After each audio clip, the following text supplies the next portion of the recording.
Don't let them fool you with any of the fancy talk. They're here for drinking. You drink in a pub.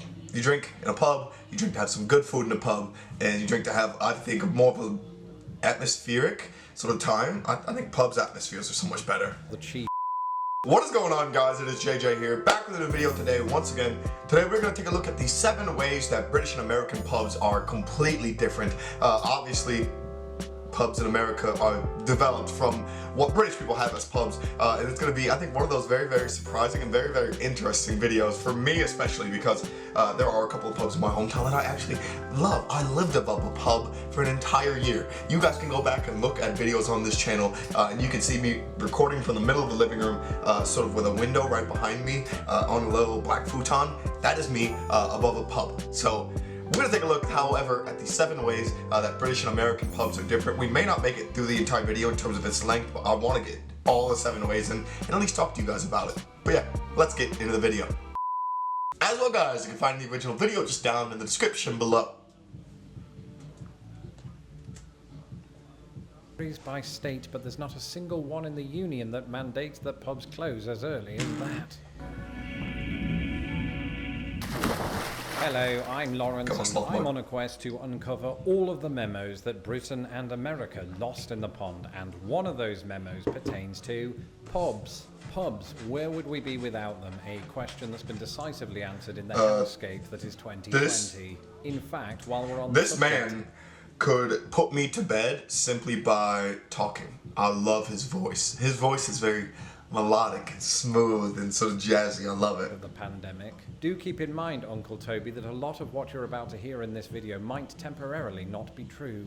That doesn't mean that it's not ordinarily true. It just means that pubs have had to make a lot of changes on either side of the pond. That's very fair. And the key word there is either. I think before I moved to the United States, I was under the assumption that America didn't have pubs, but specialized instead in bars. Oh, yeah. America does have pubs. Sometimes they'll be the kind of pubs that are looking to mimic those in Britain or Ireland. Pretty much the majority of them. Those ones are easy to spot because they'll say something like Johnny's Irish Pub, or the Elephant and Castle in allusion to Britain's many castles and elephants. But then America does have pubs in its own right, usually called something along the lines of Merv's Tavern.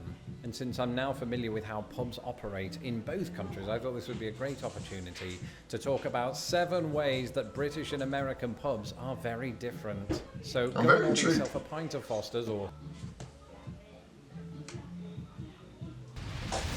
Yeah, this is the big one. The story of my drinking life goes a little bit like this. At the ages of 16 and 17, I could waltz up to the bar of any British pub and order myself an absinthe. And that's not because 16 is the legal drinking age in Britain. It's because A, door security is usually pretty lax, as in there is no door security. And B, I've always looked 4 years older than I am. No, the legal drinking age in Britain is 18, I thought it was actually so imagine 16. my surprise Germany, on my 18th birthday when me and a few mates went to paint the town red, not literally, that's another story, and I got carded for the first time in my entire life, and the problem was I didn't have any ID with me. Fast forward 9 years, 27 years old, and I've moved to the United States of America. What's the first thing that happens as I enter a pub? I get carded. But then depending on the state, it is not unusual for people that are much older, sometimes 70 years older, to be carded at an American pub. Trust me, saw this with my own eyes. It happened to Dick Van Dyke. Of course, by then, I'd learned my lesson and I did indeed have some ID. Ironically, I get carded a lot less these days, one of the perks of being a YouTube sensation.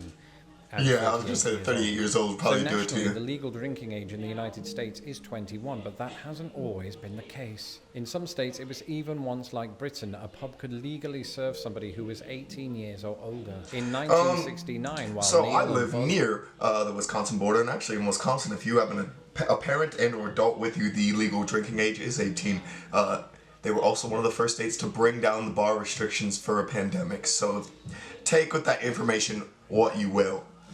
Just with a little grain of salt. Were landing on the moon. Teenagers could legally land themselves a glass of Blue Moon, but only in the states of Louisiana and Neil Armstrong's home state of Ohio. And then something changed. By 1975, the number of 18 states had risen to 23. This was a domino effect following the recent change of the voting age from 21 to 18. The belief being that if somebody's old enough to vote, they're old enough to drink. Problem is, legislators didn't stop to think about what would happen if these two things happened at the same time. By 1983, the numbers plummeted as states moved to increase their drinking age once more to 21. There's Wisconsin this was still seen as a chilling. response to an increase in drunk driving incidents. And the domino effect was complete in 1984, when President Ronald Reagan signed into law the National Minimum Drinking Age Act, which outlawed the purchase of alcohol by individuals under the age of 21. In 2020, one or two parental loopholes notwithstanding, the legal drinking age remains 21 in all US states and territories except Puerto Rico and the US Virgin Islands, where it's 18. Pubs, what are they good for? Well, the answer to that question could be different depending on which country you are in. I mean, sure, guys, in both countries, one of don't let them fool you with any of the fancy talk. They're here for drinking. You drink in a pub. You drink in a pub, you drink to have some good food in a pub, and you drink to have, I think, more of an atmospheric sort of time. I think pubs' atmospheres are so much better. The chief aims of pubs is to I get like working customers at bars, to get but pissed until the cows come home. And if you've ever been drinking with me, that happens regularly. But the main difference here lies in their purpose in the middle of the day. In Britain, if we go to the pub in the middle of the day, often this can take on a quiet but social tone. We just go to talk over a pint. In a way, it's like how Americans go and grab a coffee. Coffee. Why am I saying it like that? One country emerges from this scenario drunk on caffeine, the other drunk on the street. Apart from that, it's the same thing. Yeah, that's if you go very to fair. the pub in the middle of the day in America, you can usually expect that to be coupled with a sporting event. And that doesn't mean you yourself get drunk and start playing polo. It means you enter a pub that's simultaneously showing about 28 different sports. In order to do that, said pub would need to have a of these. There are a lot in a lot of bars everywhere. That's right. In America, the term sports bar is almost redundant, though I'm finding firsthand the same is not true of the term sports bra. Don't ask. One word, tequila. But the reason that the term sports bar ought to be redundant is that just about every pub and bar in America is worthy of that title. In other words, it's incredibly common to walk into an establishment and be surrounded by television sets. And these television sets don't typically show repeats of Happy Days, but of the Cubs losing, or at least when I'm around. Sadness. He must be a Cubs fan. Me You too. will occasionally find a TV, I'm sorry, bro. We're but the struggling. emphasis We're is struggling not out on here. consuming television, but rather on consuming alcohol and the words of your friend. All right. This isn't Isn't it called strictly something else? true. Of course, in Britain, this depends on whether or not you class darts as a sport, especially when you're at the pub because you've got a drink in your hand, which I've just realised is also true of professional darts players. Either way, darts are an incredibly popular sport in British pubs. In American pubs, even though you will occasionally encounter the odd dartboard, sometimes very odd dartboard, they're just not as big a part of the pub-going experience. And when you think about the sentence, drunk people throwing sharp objects, that probably makes sense. Especially in America, it makes sense. I'm often reminded of those stories How of many do American we have to tourists who enter a British pub, sit at a table and Drinking wait on a age, waiter to wait for TV them. Here's the screens. truth, you could be waiting a long time because unlike the United States, British pubs tend not to employ table service. Yeah. And this can be a problem, particularly when the pub is heaving in the sense of crowded, not throwing up. You want to make sure you get a seat. I understand that, right? So here's what you do. If you're there in a group, one of you go up to the bar while the rest of you claim the seat. The one at the bar orders all of the drinks and then it's his or her responsibility to carry them to the table. Just don't use the term double fisting. In America, things are different. Even during the Super Bowl, which is not a national dish, you can fully expect to receive table service in most pubs throughout the land. Of course, this could be partially dictated by the tipping culture that exists in America. And fellow Brits, that's not the same thing as fly tipping.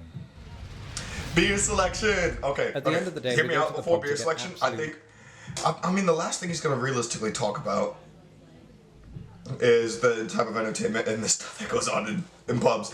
But we're going to end it on the beer selection because I think this is the one that I wanted to see the most. What I've always wondered, what is like the go-to beer in the UK? Because I know there's like Carl's and I know they have Budweiser sort of, and then Guinness obviously. But in the US, there's it's with too many. The drinking culture is insane. So I'm bartending myself. It's insane. Or to have a casual drink. And so to some degree, it's going to vary from country to country as to what is on tap. There are some crossovers and I dare say some exceptions to what I'm about to say. But there are lots of differences in the beers that are served, and this can vary from pub to pub, or even region to region. Any pub, British or American, worth their salt will feature a comprehensive list of local beers. Templeton Rye is Naturally, not these a are going to big be local different beer here between Britain anymore. and America, but also between regions within each of those countries. But then you get down to the big names too.